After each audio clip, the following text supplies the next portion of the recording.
नमस्कार। सीखने सिखाने के इस उत्सव में निष्ठा से जुड़े आप सभी साथी शिक्षकों का स्वागत है।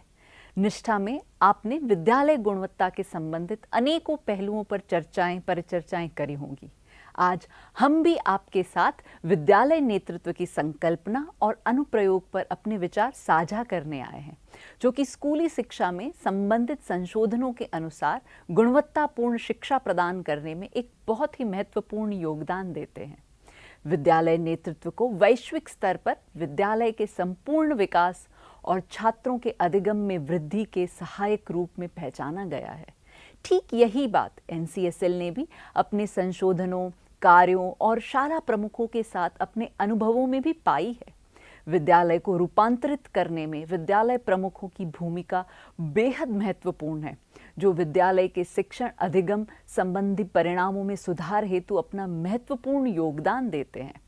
विद्यालय नेतृत्व संकल्पना एवं अनुप्रयोग को राष्ट्रीय विद्यालय नेतृत्व केंद्र द्वारा विकसित किया गया है और यही विषय आज आपके सामने हम साझा करने वाले हैं कि किस प्रकार से अध्यापकों के बीच आपसी समझ को विकसित कर एक नेतृत्वकर्ता विद्यालय के विशिष्ट संदर्भ में एक साझा दृष्टिकोण विकसित करता है एवं अपनी पूरी टीम को आने वाली चुनौतियों का सामना कर उनके हल निकालने के लिए भी तैयार करता है। एक नेतृत्वकर्ता के रूप में आपको भी शिक्षकों के दल को विकसित कर दल का नेतृत्व करना होगा एवं शिक्षकों के व्यावसायिक विकास को प्रोत्साहित कर नए नए प्रयोगों की पहल करनी होगी।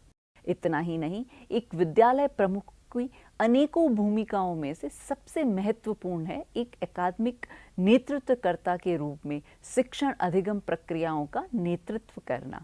जैसा कि आप सब जानते हैं, विद्यालय में आने वाला प्रत्येक बच्चा अपने साथ ज्ञान, भाषा एवं सांस्कृतिक पृष्ठभूमि को लेकर आता है। ऐसे में आपको विद्यालय में एक मित्रतापूर्ण वातावरण बनाकर सकारात्मक अधिगम संस्कृति का विकास भी करना होगा, जिसमें निम्नलिखित मुद्दे बेहद महत्वपूर्ण हैं। पहला, विद्यालय नेतृत्व की संकल्पना और उसकी समझ। दूसरा, आपदा की स्थिति में विद्यालय का नेतृत्व करना। तीसरा, छात्र अधिगम वृद्धि में विद्यालय नेतृत्व का महत्व। चौथा, विद्यालय में अधिगम संस्कृति का विकास और संदर्भ आधारित विद्यालय विकास योजना इत्यादि। यह सब कर पाने के लिए जरूरी होगा विद्यालय प्रमुख का अपने विद्यालय की वर्तमान परिस्थितियों से जुड़े हुए होना और उनका बारीकी से विश्लेषण करते हुए विद्यालय की आवश्यकताओं का सही आकलन लगाना। विश्लेषण आधारित आंकड़ों का प्रयोग, भागीदारी के साथ विचार विमर्श और साझा निर्णयों से यथास्थिति अनुसार नियोजन एवं अनुपालन करना, यह सभी एक सशक्त विद्यालय नेतृत्व के कुछ महत्वपूर्ण मानक हैं। विद्यालय नेतृत्व का विषय विद्यालय प्रमुखों की मुख्य भूमिका और कार्यों पर आधारित है, जो ज्ञान, कौशल एवं अभिवृत्ति से विद्यालय प्रमुख का सशक्तिकरण कर उनमें नेतृत्वकर्ता बनाने के सहायक होगा। विषय को प्रयोगकर्ताओं के लिए आसान एवं स्वयं सीखने योग्य बनाने हेतु काल्पनिक परिस्थितियां उत्पन्न की गई हैं। केस स्टडीज का अध्ययन एवं वीडियो ट्यूटोरियल्स के साथ नेतृत्व की संकल्पना को व्यवहार में कैसे लाया जाए, इस पर भी चर्चा की गई है। वर्तमान में कोविड-19 के संकट काल में विद्यालय प्रमुखों को अतिरिक्त जिम्मेदारी भी लेने की आवश्यकता है, जिसके लिए भी उन्हें तैयार किया गया है। मोबाइल फोन, व्हाट्सएप ग्रुप एवं अन्य संचार माध्यमों के द्वारा अपने शिक्षकों और छात्रों के साथ निरंतर संपर्क में रहना बेहद जरूरी है। विद्यालय प्रबंधन समिति को भी सूचनाओं का वाहक बनाया जा सकता है और जिससे वह एक कठिन काल में भी विद्यालय का अभिन्न हिस्सा बने रहें, उसके लिए भी तैयार किया गया है। अध्यापकों से टेलीफोनिक बातें कर सीखने सिखाने का स्पष्ट नियोजन किस प्रकार से किया जाए, इस पर भी चर्चाएं हैं। हम उम्मीद करते हैं कि यह विषय आपके सोचने की प्रक्रिया को एक नई दिशा देगा तथा विद्यालय संबंधित अभ्यास को सुचारू कर विद्यालय को रूपांतरित करने में सहायक होगा। धन्यवाद।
नमस्कार विद्यालय प्रमुख एवं अध्यापक साथियों। आप विद्यालय प्रमुख या अध्यापक के पद पर सीधे चयन अथवा पदोन्नति के द्वारा नियुक्त हुए हैं। इस प्रकार क्षमता के अनुसार देखा जाए तो आज आप सभी नेतृत्वकर्ता हैं। इस बात से हम सभी अवगत हैं कि विद्यालय प्रमुख नियमों एवं विनियमों में बंधकर कार्य करते हैं अथवा इन कार्यों को प्रशासनिक दायरे में बंधा हुआ भी कह सकते हैं।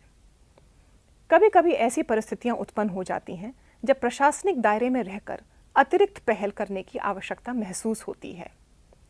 क्या हमारे पास सामान्य एवं जटिल परिस्थितियों में कार्य करने हेतु स्वप्रेरणा, रुचि एवं पहल लेने की क्षमता है? क्या अभूतपूर्व परिणामों को प्राप्त करने हेतु हमारे व्यवहारों एवं कार्यों में उचित संवेदन एवं गतिशीलता है? आइए इसे एक उदाहरण के द्वारा समझते हैं। यदि आप केवल पद द्वारा विद्यालय नेतृत्व करता हैं, लीडर बाय पोजीशन, तो आप एक प्रशासक अथवा प्रबंधक की तरह काम करेंगे।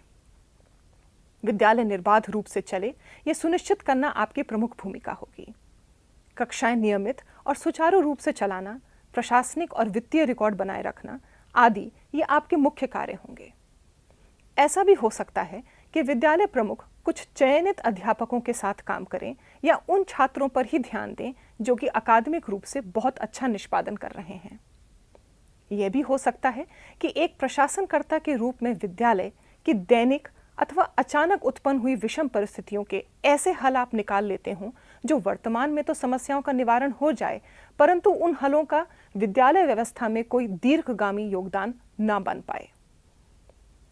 यदि पद द्वारा विद्यालय नेतृत्वकर्ता होने के साथ आप अपने कार्य व्यवहार से भी नेतृत्वकर्ता हैं, लीडर बाय एक्शन, तब आप निर्धारित रूप से प्रशासनिक एवं प्रबंधन की आवश्यकताओं के बाहर जाकर भी आत्मविश्वास पूर्वक पहल कर पाएंगे। एक लीडर बाय एक्शन होने के नाते आपका सबसे पहला कदम भागीदारों, शिक्षकों तथा छात्रों के साथ मिलकर साझे विजन का निर्माण करना होगा। साथ ही चुनौतियों तथा समस्याओं का रचनात्मक रूप से हल खोजना, सभी शिक्षकों की बातों को ध्यानपूर्वक सुनना एवं प्रत्येक छात्र की देखभाल करना होगा।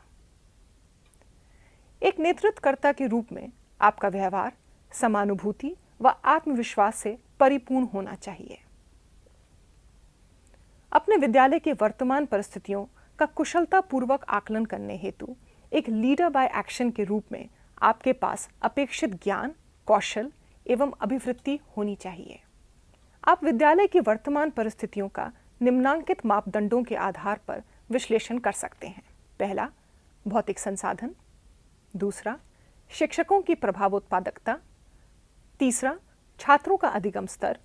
चौथा, छात्रों की अधिगम आवश्यकताओं, उनकी पृष्ठभूमि एवं उनकी क्षमताओं को समझना। पांचवा, विद्यालय के समुदाय की विशेषताएं एवं अभिभावकों की समझ।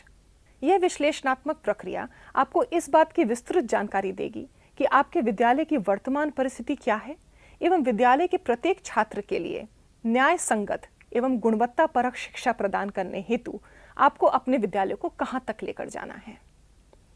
इस तरह से आप अपने विद्यालय के भागीदारों के साथ साझा विजन विकसित कर विद्यालय को दिशा प्रदान कर सकते हैं। आइए हम एक बार लीडर बाय एक्शन के गुणों का पुनः सिंहावलोकन करते हैं। पहलकर्ता होना, स्वप्रेरित होना, अभिप्रेरितकर्ता, आत्मविश्वासी, साथी अध्यापकों और विद्यालय के अन्य भागीदारों के साथ समानुभूतिपूर्ण व्यवहार।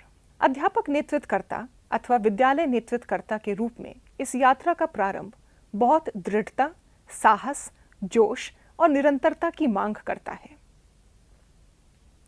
नेतृत्वकर्ता बनने की इस यात्रा को प्रारंभ करने का एक तरीका यह है कि आप अपने भीतर विद्यमान ज्ञान, कौशल और अभिवृत्ति का मूल्यांकन करें जो कि विद्यालय को गुणवत्तापूर्ण चलाने के लिए प्रासंगिक हैं। इनमें से यदि हम ज्ञान के विषय की बात करें तो एक क्षेत्र प्रशासनिक और वित्तीय नियमों का है जिसमें पारंगत होने के लिए आपको गहरी समझ विकसित करनी पड़ेगी। साथ ही शिक्षण शास्त्र, विषय वस्तु ज्ञान एवं उसके प्रयोग पर भी अपनी समझ को विस्तृत करना होगा।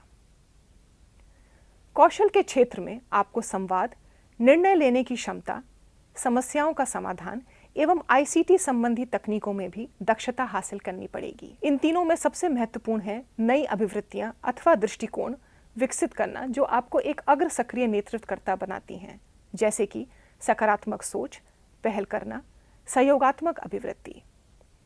साथ ही यह भरोसा रखना कि हर बच्चा सीख सकता है और हर शिक्षक स्वयं का व्यावसायिक विकास कर सकता है। इन सत्रों में आप अकादमिक नेतृत्वकर्ता और विद्यालय में अधिगम संस्कृति विकसित करने के बारे में और अधिक जानेंगे।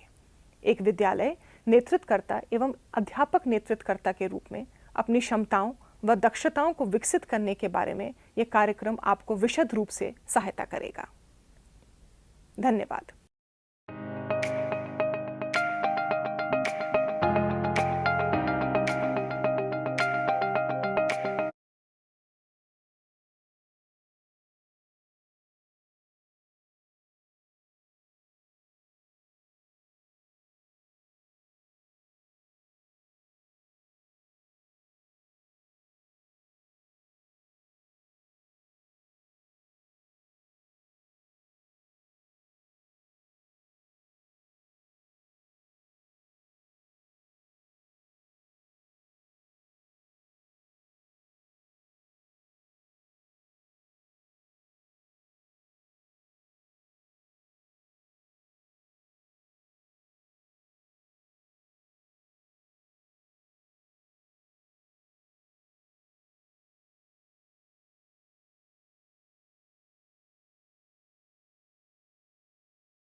नमस्कार साथी शिक्षकों, मैं डॉक्टर कश्यपी अवस्थी और मेरे साथ मेरे साथी डॉक्टर चारू। आज हम दोनों आप सभी के साथ छात्र अधिगम में सुधार हेतु अकादमिक नेतृत्व पर चर्चा। तो कहाँ से शुरू करें? डॉक्टर कश्यपी, शुरुआत करते हैं अकादमिक नेतृत्व को परिभाषित करने से। बिल्कुल। अकादमिक नेतृत्व से तात्पर्य विद्यालय प्रमुख के उस ज्ञान, कौशल एवं अभिवृत्ति से है जो कि वह अपने विद्यालय की शिक्षण अधिगम प्रक्रियाओं में छात्र अधिगम की वृद्धि के लक्ष्य को ध्यान में रखते हुए सकारात्मक बदलाव लाता है। दूसरा, साथ ही वो अकादमिक नेतृत्वकर्ता शिक्षकों की और उनकी व्यावसायिक कौशलता को बढ़ाने में भी मदद करता है, जिससे कि संदर्भ आधारित शिक्षण अधिगम वातावरण सृजित हो। एक अकादमिक नेतृत्वकर्ता की भूमिका में विद्यालय प्रमुख को अडिग विश्वास होता है कि हर बच्चा सीख सकता है एवं बेहतर निष्पादन के योग्य है। वह यह भी विश्वास रखता है कि शिक्षक अपनी शिक्षण, अभ्यास, ज्ञान और कौशल में अभिवृद्धि भी कर सकते हैं। एक कुशल अकादमिक नेतृत्वकर्ता विद्यालय में हो रहे शिक्षण अभ्यास एवं शिक्षण अधिगम प्रक्रिया का सहयोगात्मक निरीक्षण भी करता है। हम सभी जानते हैं कि प्राथमिक और उच्च प्राथमिक विद्यालयों में विद्यालय प्रमुख शिक्षण कार्यों में भी स्वयं संलग्न होते हैं। ऐसे में वे अध्यापक और विद्यालय प्रमुख दोनों की भूमिका निभाते हैं। यह एक सुअवसर भी है क्योंकि इस प्रकार विद्यालय प्रमुख एक शिक्षक की भूमिका को तथा शिक्षण संबंधी चुनौतियों को भी बेहतर ढंग से समझ सकते हैं। इस दोहरी भूमिका में रहते हुए एक विद्यालय प्रमुख छात्रों की विविध पृष्ठभूमि और अलग अलग अधिगम संबंधी आवश्यकताओं को भी समझ पाते हैं। डॉक्टर चारू, आप भी अपनी राय बताएं, छात्र अधिगम को ये अभिवृद्धि के लिए और क्या क्या किया जा सकता है एक अकादमिक नेतृत्वकर्ता के रूप में? जी, मैं आपसे सहमत हूं डॉक्टर कश्यपी। प्राथमिक विद्यालयों में विद्यालय प्रमुख शिक्षण अधिगम प्रक्रिया में सीधा जुड़ा होने के कारण शिक्षक की भूमिका को भली भांति समझते हैं। कक्षा में अध्यापक एक नेतृत्वकर्ता की भूमिका में होता है, जहां वे ये तय करते हैं कि किन अभ्यासों द्वारा सभी बच्चों की अधिगम संबंधी आवश्यकताएं पूरी हों एवं बच्चों का सर्वांगीण विकास सुनिश्चित हो पाए। वे छात्रों के प्रति उत्तरदायी होते हैं। इसके लिए उन्हें उनके अभिभावकों के सतत संपर्क में भी रहना पड़ सकता है। दूसरी ओर विद्यालय प्रमुख के कार्य करने का दायरा विस्तृत होता है। अधिकतर ये देखा गया है कि अध्यापक नेतृत्वकर्ता का प्रभाव क्षेत्र कक्षा तक सीमित होता है, जबकि एक विद्यालय नेतृत्वकर्ता का प्रभाव क्षेत्र सभी अध्यापकों एवं सभी छात्रों तक फैला हुआ है। यहाँ तक कि समुदाय को भी प्रभावित करने की जिम्मेदारी विद्यालय प्रमुख पर ही है। छात्रों में व्यक्तिगत सामाजिक गुणों का विकास, उनका कल्याण एवं प्रत्येक छात्र के अधिगम स्तर को बढ़ाने का अंतिम स्तरीय उत्तरदायित्व विद्यालय नेतृत्वकर्ता का ही है। इस प्रकार से अध्यापकों का व्यावसायिक विकास तथा सभी छात्रों के शिक्षण संबंधी परिणामों को सुनिश्चित करना एक अकादमिक नेतृत्वकर्ता की भूमिका होती है। डॉक्टर कश्यपी, मैं आपसे आग्रह करूंगी कि आप हमें बताएं कि अकादमिक नेतृत्वकर्ता की क्या मुख्य भूमिकाएं होती हैं। जरूर। यूं तो विद्यालय नेतृत्वकर्ता के सभी कार्य विद्यालय गुणवत्ता हेतु ही होते हैं, पर मैं मुख्य दो बातों पर अभी जोर देना चाहूंगी। पहला, छात्र अनुकूल अधिगम वातावरण का संचालन।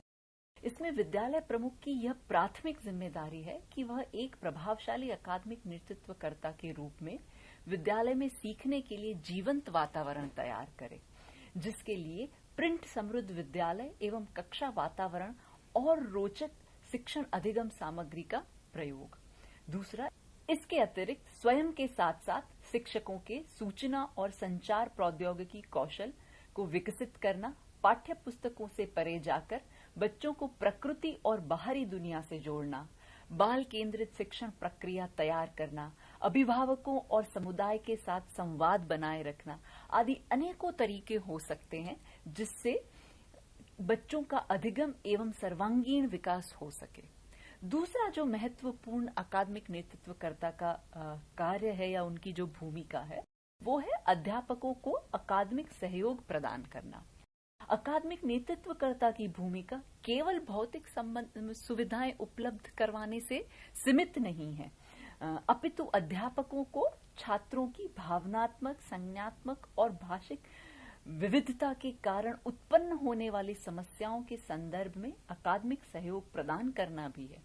इसके अलावा बच्चों के अधिगम संबंधी दक्षताओं को सुदृढ़ करने के लिए विद्यालय प्रमुख को अध्यापकों को सहयोग कर अभिभावकों और विद्यालय के बीच की दूरियों को कम करने की भूमिका निभानी भी होती है। इस तरह विभिन्न तरीकों से विद्यालय नेतृत्वकर्ता अध्यापकों को अकादमिक सहयोग प्रदान कर सकता है। आई थिंक मुझे लगता है कि बहुत सारे ऐसे अकादमिक नेतृत्वकर्ता के कार्य हैं। मैंने 2 पर एक प्रकाश डाला है, क्यों ना आप और 2 पर प्रकाश डालें तो हमारे साथी शिक्षकों को एक पूरा भान हो जाएगा कि अकादमिक नेतृत्वकर्ता के नाते वो क्या क्या कर सकते हैं। डॉक्टर कश्यपी, आपने 2 बहुत ही महत्वपूर्ण भूमिकाओं के बारे में बताया। तीसरी भूमिका लेते हैं अध्यापकों का प्रशिक्षण यानी कि कोचिंग एवं सलाह, मेंटरिंग। अध्यापकों का प्रशिक्षण एवं सलाह ये दोनों ही अकादमिक नेतृत्वकर्ता के महत्वपूर्ण विशेषज्ञता लिए हुए कौशल माने जाते हैं। विद्यालय प्रमुख इन दोनों कौशलों का प्रयोग कक्षा में ऑन साइट सहयोग अथवा कक्षा के बाद आपसी संवाद एवं परिचर्चा के दौरान कर सकते हैं।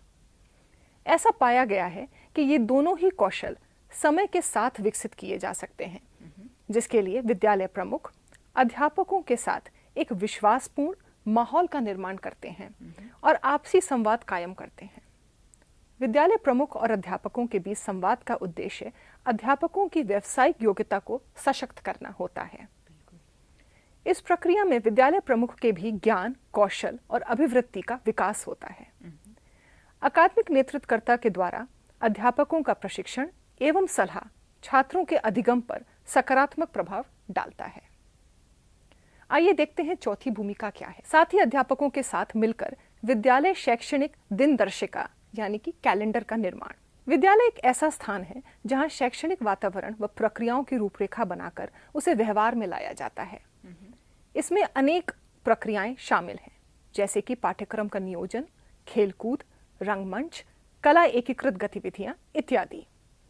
अपने साथी अध्यापकों के साथ बैठकर पाठ्यक्रम का नियोजन भी अकादमिक नेतृत्वकर्ता का एक मुख्य कार्य है। प्राथमिक स्तर पर इन गतिविधियों की रूपरेखा आयु अनुसार संतुलित अधिगम के लिए निर्मित की जाती हैं। एक अकादमिक नेतृत्वकर्ता के इन सभी कार्यों को समझने के उपरांत अगले वीडियो में एक प्रदर्शन गतिविधि का नाट्य रूपांतरण देखते हैं। डॉक्टर कश्यपी एक विद्यालय प्रमुख की भूमिका निभाएंगी और मैं एक अध्यापिका की भूमिका निभाऊंगी।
नमस्कार साथी मित्रों। हम आपको एक प्रदर्शन गतिविधि के द्वारा अकादमिक नेतृत्व पर थोड़ा और प्रकाश डालेंगे और इस गतिविधि में मेरे साथ मेरी साथी डॉक्टर चारू हैं जो कि अध्यापिका की भूमिका निभाएंगी और मैं संस्था प्रधान यानी विद्यालय प्रमुख की भूमिका निभाऊंगी। तो आइए देखते हैं एक प्रदर्शन गतिविधि। डॉक्टर चारू, आप विद्यालय में नई शिक्षिका के रूप में आई हैं और कक्षा 4 और 5 को पढ़ाने का ये आपका पहला अनुभव है, तो आप बताएंगे कैसा रहा? जी, मैं इस विद्यालय में आकर बेहद ही उत्साहित हूँ। मेरा अनुभव ये रहा है कि यहाँ अधिकांश बच्चे अच्छी तरह से सीख रहे हैं और समझ रहे हैं, हालांकि सभी बच्चों का सीखना सुनिश्चित नहीं हो पा रहा है। मुझे खुशी है कि अपने शुरुआती दिनों में ही आप इतने चिंतनशील हैं और ये ध्यान दे पा रहे हैं कि सभी बच्चे सीख रहे हैं कि नहीं। क्या आप अपने कुछ अनुभव साझा करना चाहेंगे? जी, आप मेरी कक्षा को ध्यानपूर्वक देख रही हैं पिछले कुछ दिनों से, ये मुझे आभास है। मेरे पास 45 बच्चे कक्षा 4 में हैं और लगभग 32 बच्चे कक्षा 5 में हैं। मैंने अनुभव किया कि कुछ बच्चों को कक्षा शिक्षण में रुचि नहीं रहती और उन्हें ध्यान केंद्रित करने में भी काफ़ी कठिनाई महसूस हो रही है।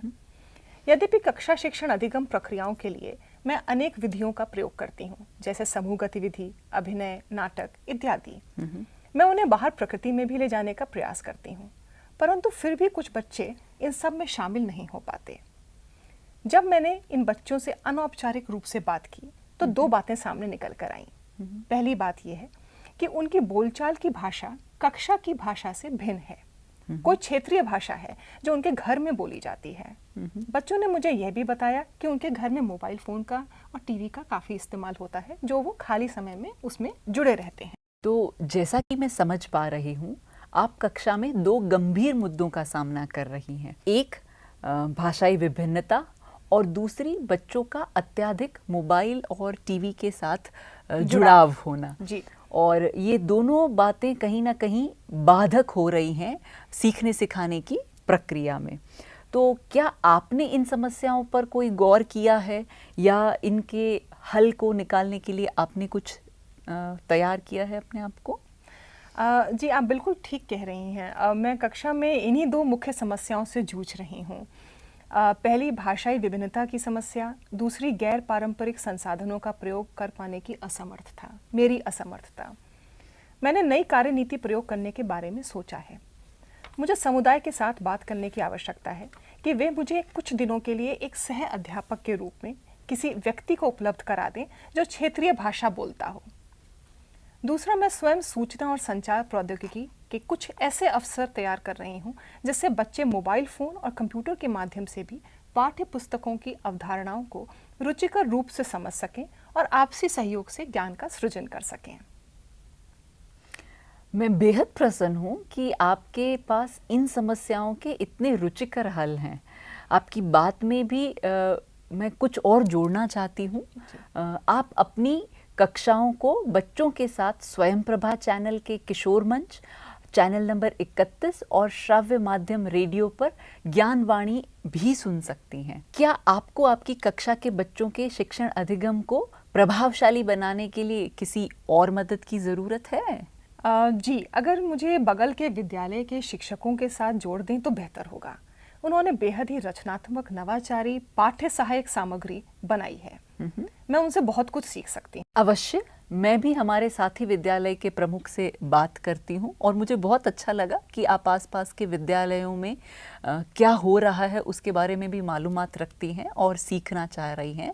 तो मैं ज़रूर कोशिश करूँगी। धन्यवाद चारू, आपके साथ बहुत रोचक संवाद हुआ और हम अपने संवाद को आगे बढ़ाने के लिए अगले सत्र में मिलेंगे। इस प्रदर्शन वीडियो में हमने देखा कि किस प्रकार से विद्यालय प्रमुख एक अकादमिक नेतृत्वकर्ता के रूप में अध्यापक को अकादमिक सहयोग प्रदान करती हैं। विद्यालय प्रमुख बहुत ही कुशलतापूर्वक अध्यापक के प्रश्न पूछती भी हैं और न ही उन्हें उत्तर बने बनाए उत्तर देती हैं। वे भी इस तरह के प्रश्न जो अध्यापक को आने वाली समस्याओं से स्वयं जूझने को विवश करते हैं, जिससे कि वह उनका हल स्वयं खोज पाएं।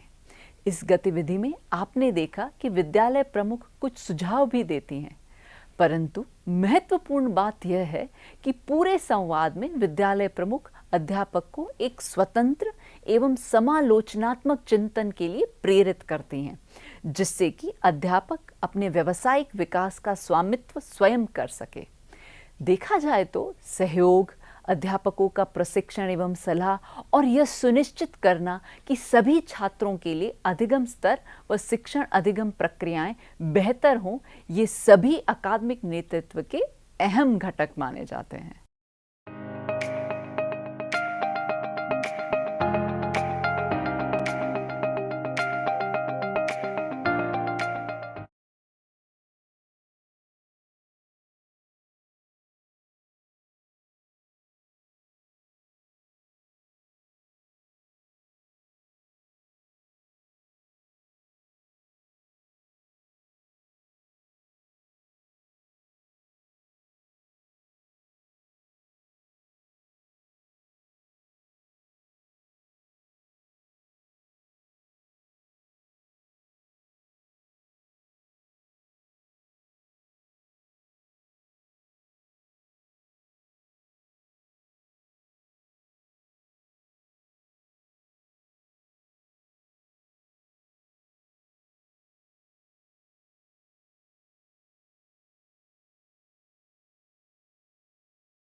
नमस्कार साथियों, अकादमिक नेतृत्व की अवधारणा और एक नेतृत्वकर्ता की अकादमिक भूमिकाओं पर विस्तृत चर्चा करने के पश्चात आइए डॉक्टर कश्यपी से जानते हैं विद्यालय में अधिगम संस्कृति का निर्माण और उसका क्रियान्वयन।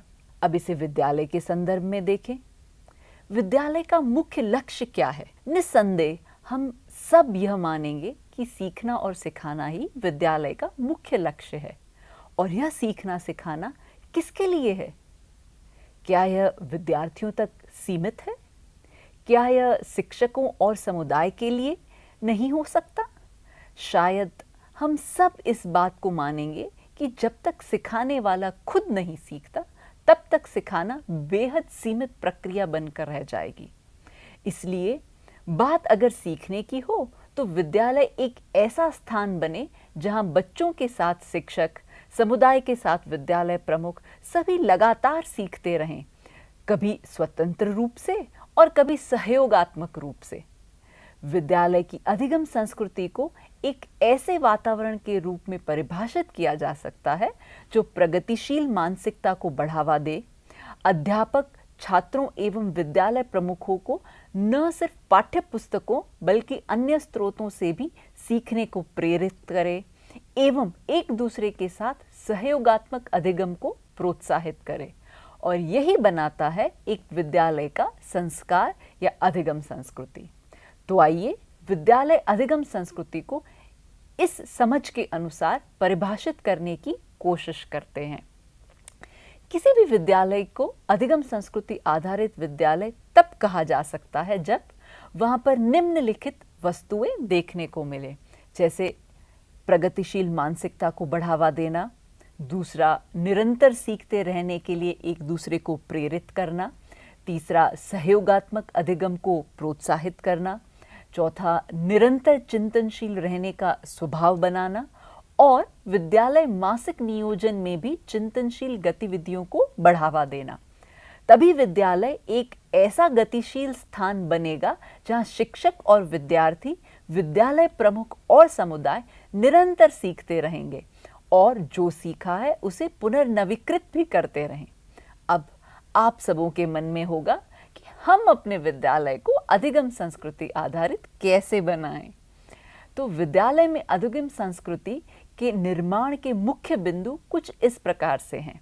पहला, विद्यालय की प्रत्येक इकाई यानी शिक्षक, विद्यार्थी, समुदाय सभी के लिए सीखने सिखाने के अवसरों का सृजन करना। दूसरा, विषय वस्तु एवं सीखने सिखाने के तकनीकी ज्ञान और कौशल की निरंतर अभिवृद्धि करना। तीसरा, विद्यालय को अधिगम केंद्रित संस्थान में बदलना। चौथा, चिंतनशील अभ्यासकर्ता बनना। पांचवां, विद्यार्थियों के अधिगम को बेहतर बनाने के लिए दल अधिगम यानी एक दूसरे के साथ व एक दूसरे से सीखने सिखाने के अवसरों का निर्माण करना। छठा, नवाचारों का स्वागत करना। सातवां, व्यावसायिक प्रशिक्षण समूहों का निर्माण, प्रोत्साहन एवं विकास करना। अब चारू, मेरी आपसे यह गुजारिश रहेगी कि इनमें से किन्हीं दो पर आप विस्तृत चर्चा करें। जी कश्यपी, अब मैं विद्यालय में अधिगम संस्कृति के विकास से संबंधित दो प्रमुख मुद्दों को विस्तार से बताना चाहूंगी। पहला है चिंतनशील अभ्यासकर्ता बनना। विद्यालय प्रमुख के तौर पर आपको चिंतनशील होना है और साथ ही अध्यापकों को भी इसका अभ्यासी बनाना है। चिंतनशीलता से यहाँ तात्पर्य स्वयं के विकास के लिए विद्यालय प्रमुख तथा अध्यापकों द्वारा सतत स्वयं का मूल्यांकन कर स्वयं का व्यावसायिक विकास सुनिश्चित करना है। चिंतनशीलता एक ऐसी तकनीक है जिसके माध्यम से व्यक्ति स्वयं के द्वारा किए गए कार्यों की बेहतर समीक्षा कर सकता है। कोई व्यक्ति जब स्वतंत्र रूप से अपने कार्यों और अपने विकास पर चिंतन कर उसे बेहतर बनाता है तब उसे चिंतनशील अभ्यासकर्ता कहा जाता है। स्वयं एवं अन्य अध्यापकों में चिंतनशीलता के अभ्यास का विकास भी एक विद्यालय प्रमुख की अहम भूमिकाओं में से एक है। बिल्कुल। दूसरा है छात्रों के अधिगम को बेहतर बनाने के लिए दल अधिगम। दल अधिगम को विद्यालय में कैसे प्रेरित किया जाए? किसी भी विद्यालय का शिक्षक संकाय एक दल की तरह होता है जो साथ मिलकर विद्यालय हित में कार्य करता है। स्टाफ मीटिंग विद्यालय में चलने वाली निरंतर प्रक्रिया है, जिसका महीने में 2 बार अथवा कम से कम 1 बार तो अवश्य ही नियोजन होना चाहिए। एक विद्यालय नेतृत्वकर्ता के रूप में स्टाफ मीटिंग के माध्यम से आप अकादमिक रूपांतरण के नेतृत्वकर्ता बन सकते हैं। स्टाफ मीटिंग में आप निम्नांकित बातों पर विचार विमर्श कर सकते हैं। पहला, नवाचार, जिसे अध्यापक अपनी कक्षा में पठन पाठन प्रक्रियाओं में प्रयोग कर रहे हों। दूसरा, विद्यालय एवं कक्षा में प्रयोग होने वाली आकलन की प्रक्रिया। तीसरा, छात्रों के अधिगम संबंधी परिणाम। स्टाफ मीटिंग अध्यापकों के लिए सीखने का एक महत्वपूर्ण स्थान है। यहाँ पर वे परस्पर अपने अनुभव बांटते हैं। स्टाफ मीटिंग में अध्यापक सीखने सिखाने से संबंधित चुनौतियाँ, कठिनाइयों को ही नहीं बताते, बल्कि अपने नवाचारों की सहभागिता भी करते हैं, और यह सब निरंतर छात्र अधिगम को बेहतर बनाने पर केंद्रित होता है। स्टाफ मीटिंग सहयोगात्मक रूप से चिंतनशीलता को प्रेरित करने वाली भी एक रचनात्मक जगह बन सकती है। इस प्रकार से इन अलग अलग विधाओं का प्रयोग करके हम विद्यालय में अधिगम संस्कृति का निर्माण और क्रियान्वयन कर सकते हैं।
नमस्कार साथियों, इस प्रदर्शन गतिविधि में हम देखेंगे कि किस प्रकार से 2 विद्यालय प्रमुख अपने अपने विद्यालय में अलग अलग माध्यम से अधिगम संस्कृति का निर्माण करते हैं।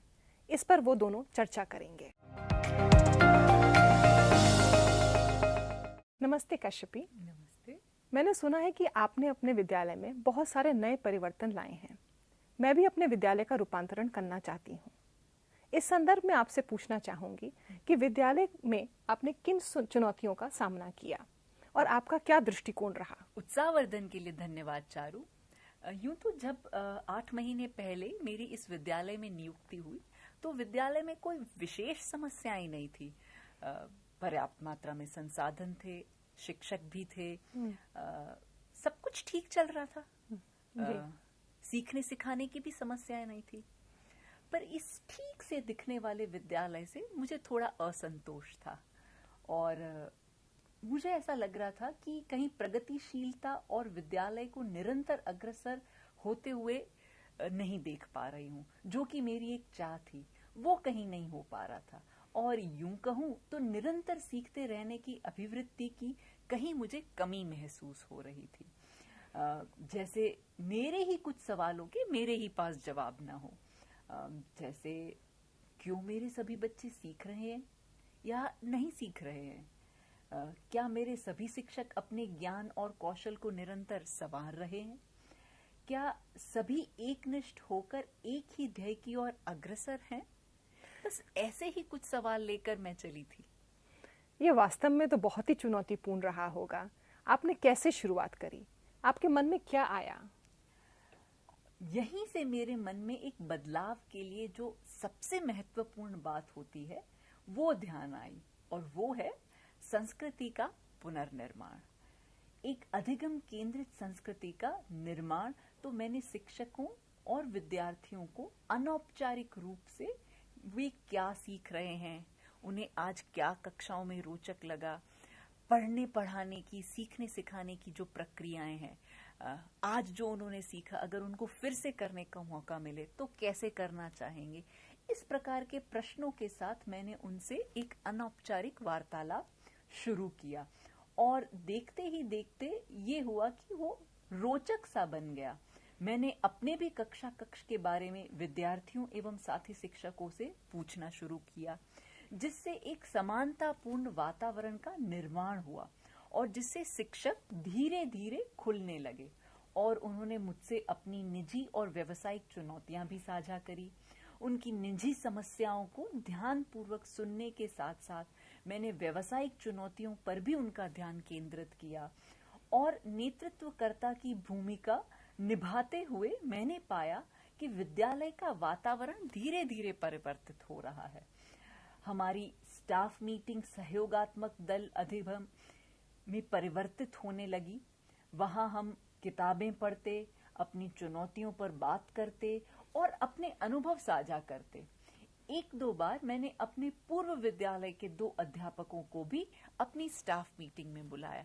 तो इस प्रकार से हम कुछ न कुछ नया करते चले गए, जो कि एक शायद अधिगम संस्कृति का निर्माण करने की तरफ हमें अग्रसर करता रहा। कश्यपी जी, आपने अपने बच्चों और अध्यापकों के बीच की भावनात्मक दूरी को कम करने के लिए क्या प्रयास किए?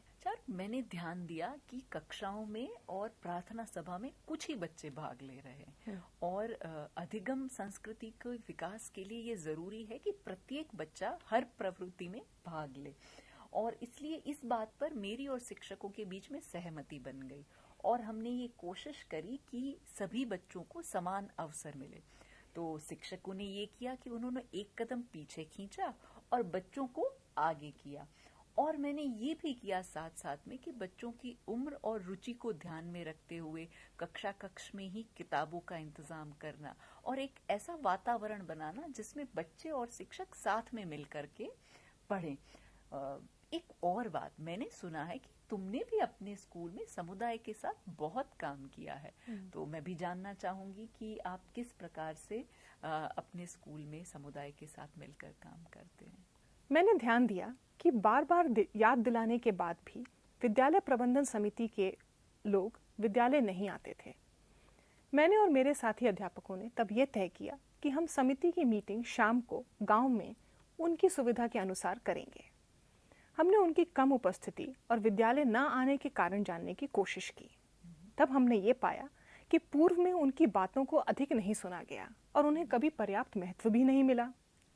इस बार मेरे अध्यापकों और मैंने उनकी हर बात को ध्यान से सुना और विद्यालय विकास से संबंधित उनकी सलाह पर अमल करने की भी कोशिश की। विद्यालय से उनकी वर्तमान और भविष्य की अपेक्षाओं को जानने की भी कोशिश करी। समुदाय के भागीदारों और समिति को शिक्षकों की नियमित उपस्थिति और उनके बच्चों के बेहतर अधिगम स्तर के लिए आश्वस्त भी किया गया। इस प्रकार से मैंने और साथी अध्यापकों ने समिति को विद्यालय परिवार का हिस्सा बना लिया। यह एक बढ़िया प्रयास रहा चारू, और हम अगर लगातार इस प्रकार संवाद में रहेंगे तो एक दूसरे के विद्यालय को बेहतर बनाने में महत्वपूर्ण योगदान दे पाएंगे। और शायद यही एक केवल अपने विद्यालय के अधिगम संस्कृति का विकास नहीं, पर जिसे हम कहते हैं व्यवसायिक समूह के रूप में हम मिलकर कार्य कर पाएंगे और सभी विद्यालयों में हम एक अधिगम संस्कृति का निर्माण कर पाएंगे। तो धन्यवाद कश्यपी, ये बेहद ही अर्थपूर्ण संवाद रहा और हम मिलकर विद्यालय में अधिगम संस्कृति का विकास अवश्य करेंगे। जरूर।